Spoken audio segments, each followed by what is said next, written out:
শুধু তোমাকে চাই।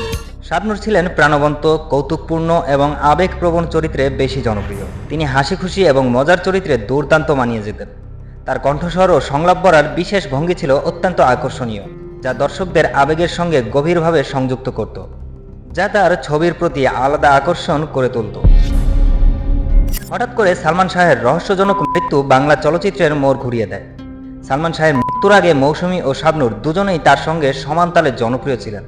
মৌসুমী সালমানের মৃত্যুর পর খুব একটা জুটি গড়তে পারেননি এবং তার ক্যারিয়ারের কিছুটা ধীরগতি আসে, কারণ তিনি মূলত সালমানের সঙ্গেই বেশি জনপ্রিয় ছিলেন। শাকিল খান, রিয়াজ বা ফেরদৌসের সঙ্গে কাজ করলেও সেই জাদু তিনি আর ধরে রাখতে পারেননি।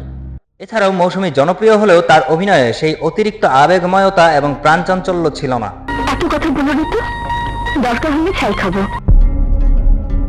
অন্যদিকে সালমান শাহের মৃত্যুর পর শাবনূর সেই সময় নিজের নতুন জুটি তৈরি করতে পেরেছিলেন। শাবনূর সালমানের মৃত্যুর পরও রিয়াজ, ফেরদৌস, সাকিব খান সহ নতুন প্রজন্মের নায়কদের সঙ্গে দারুণ জনপ্রিয়তা পান।